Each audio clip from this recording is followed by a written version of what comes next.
maaring medyo nag-struggle siya, pero hindi dahilan yun para magkaroon tayo ng sweeping statement sa kanya, no? Kasi magaling naman yung bata, no?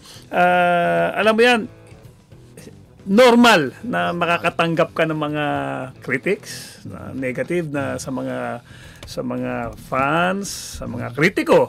Pero pare, may kasabihan tayo, di ba? Pag naglalaro tayo, kahit when you're on a slump, di ba? Isang magandang laro lang yan. Tanggal lahat yan. Limot na yan. Di ba? May kasabihan na gano'n. Oo, di ba?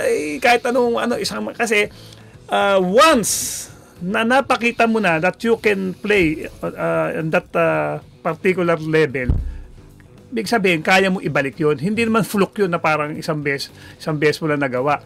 Ang daming games sa elimination na nagawa ni RJ yung mga ganun laro. No? Capable siya na umabot sa ganun level. Siguro ngayon, even the best of the players, nagkakaroon ng slump. Katulad misa si paring Alan na may natawag na scoring slump. All of a sudden, isang magandang laro, bawi na naman.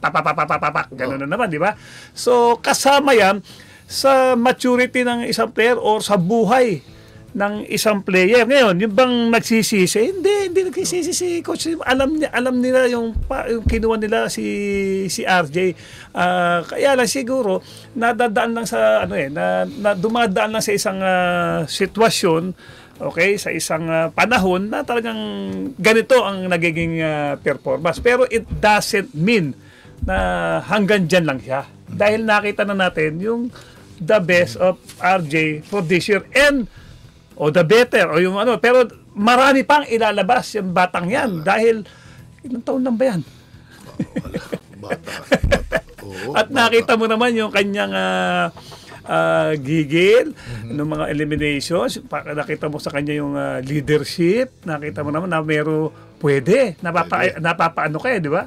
Kaya lang siyempre dumating sa player talaga yung ganitong mga moments, no? And I'm sure makaka-recover yan. Alam mo naman pare, ang Pilipino, short memory lang naman yan. Sa ngayon, habang fresh pa issue, bukang bibig nila yan. Pag tagal lang na yan, mawawala rin yan. And isang magandang laro lang ulit ni RJ yan.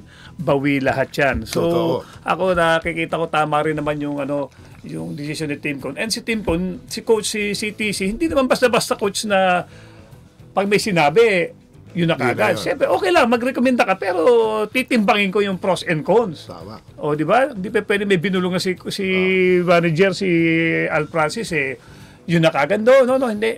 At kaya, they came up with that decision, nakukunin namin si RJ, may malalim na kadahilanan nyo kung bakit kinuha nila yon. Hindi dahil naibulong lang. Kasi pag bulong-bulong lang yan at nag-suffer yung team, mahirap. Mahirap. At saka anong klaseng ang coach?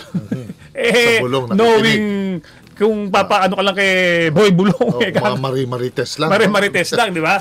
So yan, tinitimbang yan. So, talagang fit na fit dyan sa Hinebra, yan si RJ.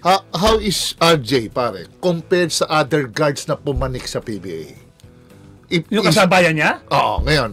Pwede mo ba siya sabihin na nasa top 3 siya ng mga guards ngayon? Pwede ko sabihin kasi nasi-single out lang pangit na laro niya Pero pag nakita ko yun, pag napapanood ko, parang siguro kasi meron siyang experience from abroad. Hindi naman siya parang rookie. Hindi naman parang rookie nandito lang naglaro sa amateur tapos biglang nagpro. Kasi nilaruan niya sa pro di ba? Kaya tinatawag nga siya, binagyan mo ka na, rookie veteran so yun sa experience niya yun, pag-akit niya, compared sa mga ibang hindi nakapaglaro, nakasabayan niya sa abroad, lamang siya. Lamang. Kasi ang nakakalaban niya ron, mas malalaki, mas, di ba, mga foreign imports.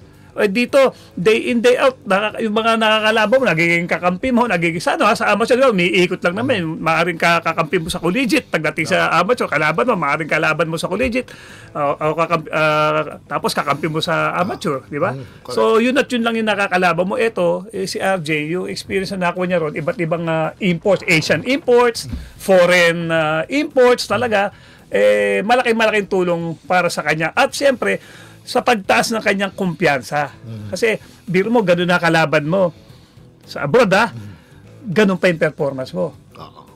O di pagbalik mo dito sa Pilipinas, Angat-angat psychologically, Angat-angat ka. medyo Nakakalamang ka. nakakalamang-lamang ka. Correct.